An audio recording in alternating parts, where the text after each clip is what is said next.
السلام عليكم ورحمة الله وبركاته. حبايب قلبي اخواتي، شايفين اللوك الجميل ده؟ ان شاء الله ان شاء الله خطوة خطوة هنتعلمه، ومفيش حاجة صعبة و... والسهل صعب ان شاء الله. معايا خطوة خطوة. وزي ما انتوا شايفين اللوك جميل. وما تنسونيش في التعليقات الحلوة اللي انتوا بتبعتهاني. وما تنسونيش برضك في اللايك ده يعني بيفرق معايا كتير كتير. اول حاجة بنرطب العين بجونسون او اي كريم مرطب للعين. ايا كان احنا اتفقنا ان مش ماركة معينة، لكن الترطيبات كتيرة. فابسط حاجة جونسون. وهنيجي بعد ما رطبنا العين زي ما شفنا كده، هنيجي نجيب صابون الجليسرين. مش لازم بقى الوكس الغالي او اي حاجة غالية. اهو بأبسط الامكانيات عملنا ايه؟ عكينا فرشة اللي هي بتاعة المسكرة، بس دي فرشة عندي في طقم الفرش. انت ما عندكيش طقم فرش، اي مسكرة قديمة اغسليها واستعملي الفرشة بتاعتها للعمل ده او للحتة دي. تمام. جبنا الجل. واتفقنا برضك رسم الحواجب 3 حاجات متاحة. ممكن ترسميه بالجل، ممكن بالقلم، ممكن بالبودر، ممكن بال بالمسكرة الحواجب. شوفي اللي يريحك. والطريقة اهي قدامك سهلة. وطبعا عشان ما اطولش عليكم في رسم الحاجب، انتوا هتشوفوه ان هو خلاص اتعمل، لان في فيديو. ان يعني ياريت تكلفي نفسك وتشوفي الفيديو، وانت هتعرفي كل خطوة بتتعمل في رسم الحاجب. وطريقة سهلة ومبسطة جدا جدا. وانا قلت ده يعني نظام تعليمي من الألف للياء. يعني أنا بعلمك من الألف للياء. تمام. اهوت كنت انا خلصت الحواجب، لان انا مش هاخد من وقتك واخد الفيديو ان انا لسه هقعد ارسم قدامك وكده. لان الفيديو بتاع رسم الحواجب ده احنا عدناه. واحنا دلوقتي في رابع سطر من السطور. رابع سطر من السطور. احنا بعد ما رسمنا الحاجب سوى تخن منك او مش مظبوط، الكونسيلر اللي انا بحدد بيه ده بيظبط لك شكل الحاجب جدا جدا جدا. وده البطانة اللي هي بتاعت العين اللي هنعمل عليها اللوك. يعني لازم من الخطوة دي، لازم من بطانة للعين. زي ما انتوا شايفين انا بدأت ابطن العين بالكونسيلر، وهبدأ ادمجه وبالبيوتي بلندر ابدأ اطبطبه في مكانه. تمام. واظبطه. واديني معاكم خطوة خطوة اهوت، لا بسرع ولا بقدم ولا بأخر. معاكم من اول السطر زي ما بيقولوا. انا كده كنت بطبطبه في مكانه او بوزعه في مكانه بالبيوتي بلندر، او لو عندك فرشة كابوكي خاصة للتوزيع اعملي بيها اللي يريحك. يعني بصوا اللي يريحك. مفيش حتى مفيش مثلا بيوتي بلندر، مفيش فرشة بصباعك. خلاص.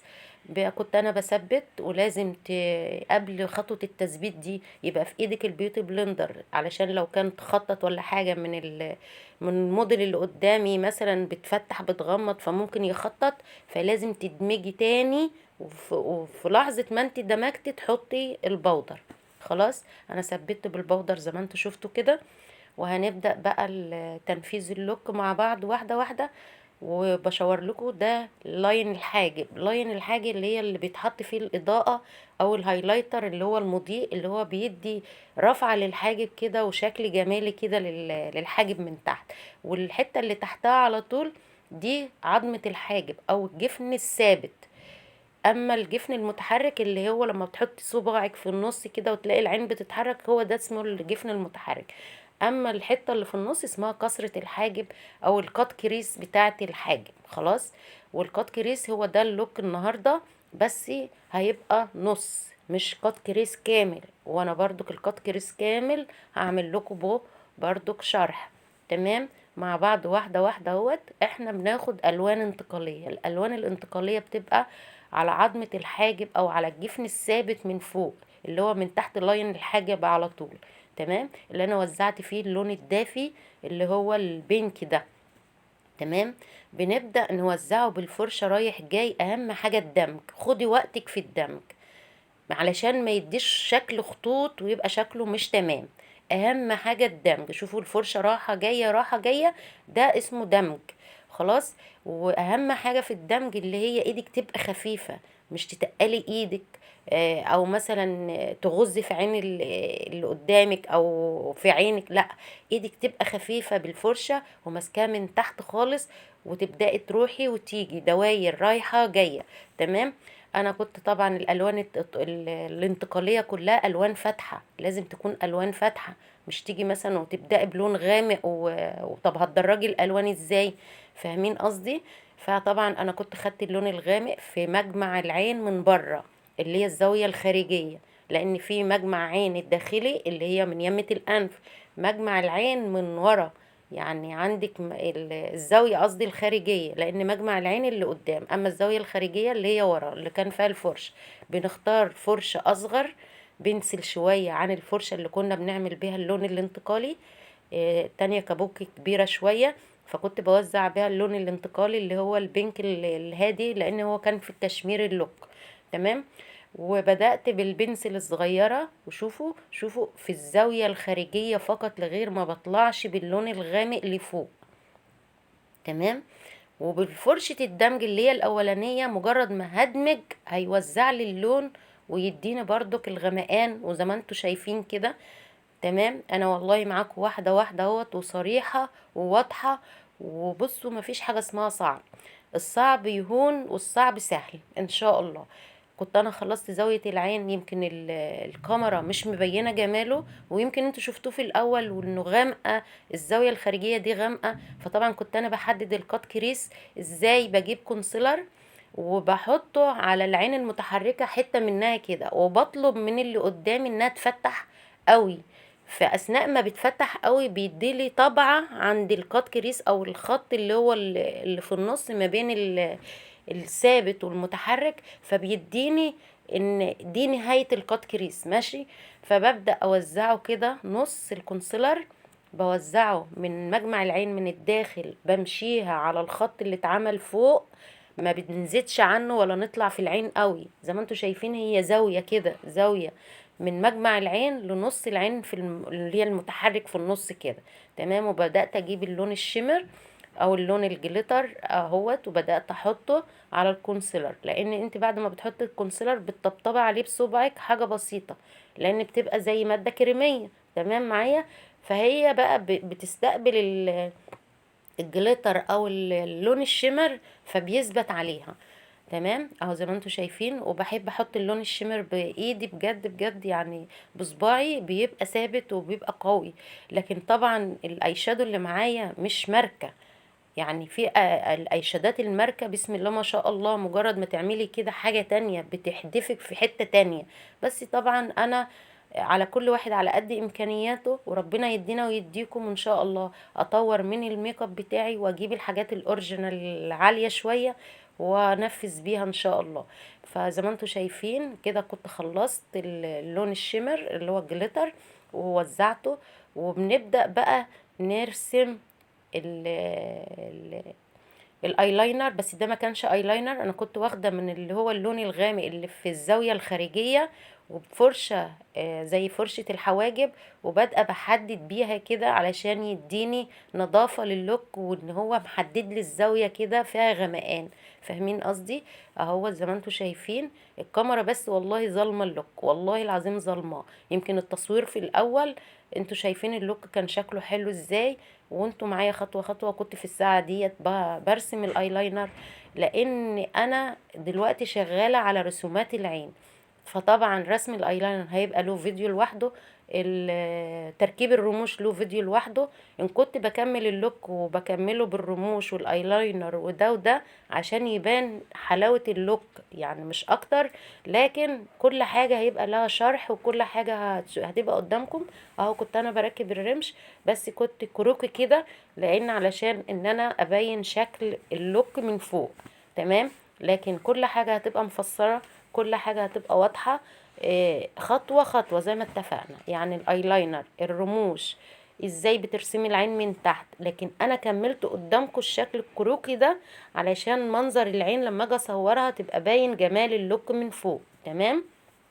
زي ما انتوا شايفين طبعا بعد تركيب الرمش لازم تكملي رسمة الايلاينر من زاوية العين الداخلية من يمة الأنف لازم تظبطي علشان يبقى باين الرمش كده ان هو كرمش طبيعي، لكن ده طبعا صناعي. انا ما عنديش رموش طبيعية بجد، واللزق القوي برضك، فربنا يسهل لنا جميعا، وان شاء الله اجيب احلى ميك اب. وخطوة خطوة البني ادم خطوة خطوة بيبدأ، وان شاء الله ان شاء الله معاكم واحدة واحدة. هو المتفق عليه دلوقتي ان ممكن بأرخص الحاجات تعملي لوك وانت خارجة، ولوك وانت رايحة سواريه، او اهو شايفين. يمكن هنا الكاميرا كانت اغمقت، معرفش، يمكن علشان تجمل الشغل اللي انا يعني الكاميرا كانت ظلمه في الاول. زي ما انتوا شايفين كنت برسم تحت العين، طبعا يعني كانت مش واضح لكم، لكن انا كنت بكمل الشغل على سبيل لما اجي اصور العين يبقى الشكل الجمالي بتاعها حلو. لكن كل الخطوات دي زي ما اتفقنا خطوة خطوة هنبديها مع بعض. احنا قلنا من الالف للياء. خلاص، انا دلوقتي عملت السموكي، عملت سبوت لايت، عملنا الكات كريس بس النص، هنعمل برضو الكات كريس الكامل له شغله. فان شاء الله ان شاء الله مع بعض واحده واحده، ومفيش حاجه اسمها صعبه ومفيش حاجه اسمها مستحيل. والصعب ان شاء الله نكمله مع بعض. و... وزي ما انتوا شايفين، شوفوا جمال اللوك، جمال العين كده وضحت، لان الرموش بترمي اللوك في حتة تانية خالص. ده غير العدسة برضك بتجمل الشكل. فكل حاجة بتبرز، كل حاجة بتكمل التانية يعني، كل خطوة بتكمل اللي قبلها. تمام تمام. زي ما احنا شايفين، انا كنت خلصت وبمسكر. لازم تمسكري الرموش السفلية والعلوية انها تبقى مع الرموش اللي انت حطاها بالظبط، علشان ما يبانش فيه فاصل.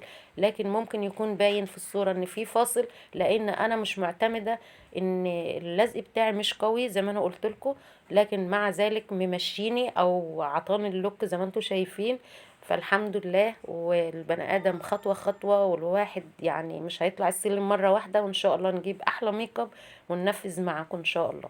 زي ما انتم شايفين كده رسمنا تحت العين، ولازم من نفس الالوان اللي انت حطيتها فوق تبداي بتدريجها تحت. يعني احنا بدأنا باللون الدافي، الالوان الدافيه كلها فاتحه، يعني بيش فاتح، بينك فاتح، اه، يعني ايا كان لبني فاتح، ايا كان لون اللوك اللي انت بتعمليه، الالوان الانتقاليه بتبداي بلون فاتح وتنزلي بالتدريج بالالوان الغامقه. زي ما انتم شايفين جمال اللوك. وبجد استاهل منكم لايك ولا ما استاهلش منكم لايك؟ بالله عليكم اللايك، اللايك فضلا ليس امرا. وزي ما انتم شايفين يعني جمال اللوك، وخطوه خطوه بدايته معاكم.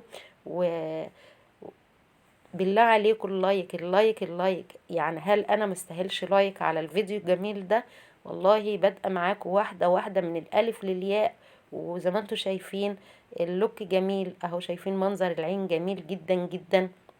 شوفوا وهي مفتحة جميل جدا جدا، وهي مغمضة منزلة عينها برضو جميل. ف... فياريت اللايك، ياريت اللايك، لانه تشجيع منكم ليا، هو ده دعمكم ليا بجد. واسيبكم في رعاية الله وحفظه وامنه، والسلام عليكم ورحمة الله وبركاته.